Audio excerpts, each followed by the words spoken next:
ఓం శ్రీ సాయిరామ్.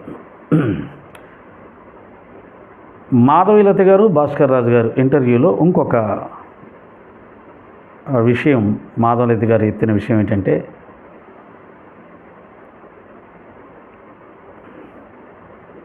బాబా గారిని ఇప్పుడు రాముణ్ణి, కృష్ణుణ్ణి మనం అవతల మతాల వాళ్ళు విమర్శిస్తూ ఉంటే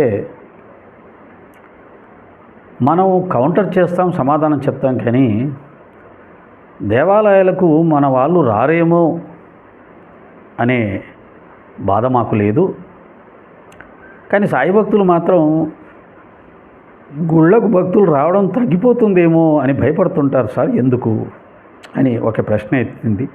ఆ భయం ఏం లేదమ్మా, ఎవరు కూడా భయం పడట్లేదు. ఎందుకంటే బాబాగారి మందిరాలు భక్తితో నిర్మించుకున్న మందిరాలు, భక్తుల కోసమే నిర్మించిన మందిరాలు కాదు. భక్తితో నిర్మించుకున్న మందిరాలు వేరు, భక్తుల కోసమే నిర్మించుకున్న మందిరాలు వేరు. భక్తుల కోసమే నిర్మిస్తే అది ఆదాయం కోసం, కానీ భక్తితో నిర్మించుకుంటే బాబా తమ జీవితంలో ఆయన చేసినటువంటి మేలుకు కృతజ్ఞతగా భక్తితో గురుదక్షిణగా మందిరాలు నిర్మించబడ్డాయి. అటువంటి మందిరాలు ఎక్కువగా ఉంటాయి.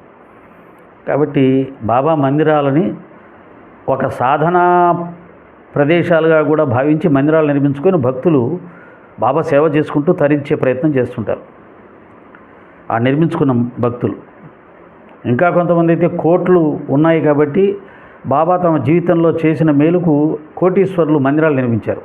ఆ మందిరాలకు ఎవరు భక్తులు రారు, అయినా కానీ వాళ్ళు కోటీశ్వరులు కాబట్టి పూజాలను పెట్టి ఆ మందిరాలను అద్భుతంగా పోషించుకుంటూ ఉంటారు. అంటే కేవలం బాబాకు ఒక దక్షిణగా భావించి మందిరం నిర్మించిన వాళ్ళు ఉన్నారే తప్ప భక్తులను ఆకర్షించి లక్షల కోట్లు సంపాదించాలి అనే ఆలోచనతో కూడా చాలామంది బాబా మందిరాలు నిర్మించలేదు. ఇది కూడా మీరు గ్రహించాలి. కాబట్టి బాబా మందిరాలు భక్తితో నిర్మించుకున్న మందిరాలే కానీ ఆదాయం కోసం నిర్మించుకున్న మందిరాలు కావు. అవి ఏమన్నా 1-2 ఎక్కడైనా ఉంటే ఉండొచ్చు. నాకైతే నేను దాన్ని కూడా యాక్సెప్ట్ చేయను. ఎవరు కూడా ఆదాయం కోసం బాబా మందిరం కట్టలేదు. కేవలం భక్తి అనే పునాది మీద, విశ్వాసం అనే పునాది మీద, కృతజ్ఞత అనే పునాది మీద మాత్రమే బాబా మందిరాలు నిర్మించబడ్డాయి. ఈ విషయాన్ని కూడా మాధవలత గారు, భాస్కర్ రాజు గారు గుర్తించాలి. అలాగే ఆమె ఇంకో మాట ఏమనిందంటే, ఏదో డాక్టర్ గారికి కలలో బాబా గారు రాముడి రూపంలో కనిపించి నేను రాముని కాదయ్యా, నేను సాయిబాబానే అని చెప్పాడంటండి. ఎందుకండి బాబాగారు మన హిందువుల కళలోనే రావాలి, ముస్లింల కళలో ఎందుకు రాకూడదు, క్రిస్టియన్స్ కళలో ఎందుకు రాకూడదు అని ఒక ప్రశ్న వేశారు. వాళ్ళిద్దరిలో ఎవరో ఒకరు, నాకు తెలిసి మాధవలత గారు అనుకుంటాను. దీంట్లో పెద్ద ఇబ్బంది ఏం లేదమ్మా, చిన్న లాజిక్ అంతే. శ్రీమన్నారాయణుడు ప్రహ్లాదుడికి ప్రతిక్షణము కనిపించాడమ్మా. హిరణ్యకశిపుడేమో ఎక్కడరా నారాయణుడు, ఎక్కడరా నారాయణుడు అంటే ఎక్కడా కనిపించలేదమ్మా. కాబట్టి ఇందులో విషయం ఏంటంటే, ఎవరైతే భక్తి ప్రపత్తులతో ఆశ్రయిస్తారో, శరణాగతి చేస్తారో, ప్రేమతో ప్రార్థన చేస్తారో వారికే భగవంతుడు కనిపిస్తాడమ్మా. ఎవరికి పడితే వాళ్ళకి కనపడ్డు. మీరు ఏమనుకుంటారంటే, మీరందరూ పలానా ఆయన్ని గురువుగా చేసుకోండి అని నేను డిసైడ్ చేసేస్తాను, మీరు ఆయన చేసుకోండి. అలాగే బాబాగారు మీరు పలానా వాళ్ళ కల్లో కూడా వెళ్ళి కనిపించండి అని నేను బాబాగారు చెప్తాను, ఆయన వెళ్ళి కనిపించేస్తాడు. ఇంత అమాయకంగా ఉంటే ఎలాగమ్మా? అందుకే నేను ఏమంటానంటే, కేవలం పుస్తక జ్ఞానం పనికిరాదమ్మా, కొంత సాధన ఉండాలి, ముఖ్యంగా గురువు ఉండాలమ్మా. మేము మా గురువుగారిని ఆశ్రయించడం వల్లే మాకు రాముడు, కృష్ణుడు, శివుడు, విఘ్నేశ్వరుడు, దత్తాత్రేయుడు అందరి దేవతల్ని ఆరాధన చేస్తూ ఉంటాం బాబాగారితో పాటు. మేము ఎవరిని విడిచిపెట్టలేదమ్మా. ఓకే, అలాగా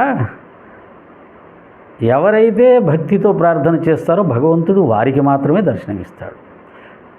అసలు భగవంతుడిని నమ్మనివాడు ద్వేషించేవాడికి ఎలా కనపడతాడమ్మా? ఎలా కనపడతాడో తెలుసా? ద్వేషించేవాడికి నరసింహస్వామిలా కనపడతాడు. ఆ తర్వాత ఏం జరుగుతుందో తెలుసు కదా.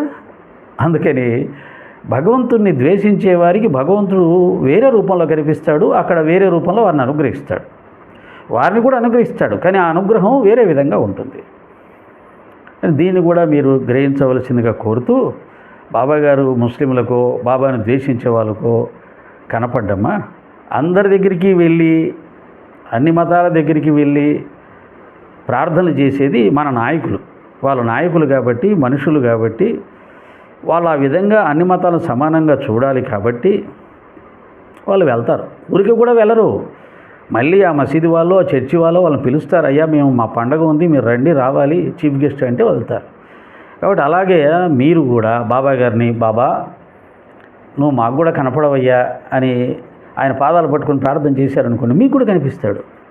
ముస్లిమ్స్ ఆ విధంగానే బాబా గొప్పతనాన్ని, బాబా దైవత్వాన్ని అంగీకరించి ప్రార్థన చేశారని వాళ్ళు కూడా కనపడతారు. మీకు తెలియదు, కొంతమంది ముస్లింలో కొంతమంది బాబా గారు భక్తులుగా ఉన్నవాళ్ళు ఉన్నారు, బాబా గారిని అమితంగా ప్రేమించే వాళ్ళు ఉన్నారు. వాళ్ళకు కూడా బాబా కనిపిస్తుంటాడు. మీరు చెప్పినట్టుగా అల్లా రూపంలో కనిపిస్తుంటాడు. అల్లాకు రూపం లేదు కదా, కాకపోతే ఆ అల్లా అనిపించే అనుభవం వారికి కల్పిస్తాడు. వారు నమ్మే చంద్రుడు కావచ్చు, నక్షత్రం కావచ్చు, లేదా ఖురాన్ కావచ్చు, ఆ రూపంలో కనిపిస్తాడు. అలాగే క్రిస్టియన్స్ కూడా బాబా నమ్మే వాళ్ళు ఉన్నారు, వారికి కూడా క్రీస్తు రూపంలో కనిపిస్తాడు. నమ్మకాన్ని ఆధారపడి దైవ దర్శనం తప్ప ఎలా పడితే అలాగే దైవ దర్శనం ఎలా కలుగుతుందమ్మా? ఈ చిన్న లాజిక్ కూడా నువ్వు కాస్త ఆలోచించుకొని నీ వివేకాన్ని కాస్త పెంచుకుంటావని నేను తలుచుకుంటున్నాను తల్లి. సాయిరామ్.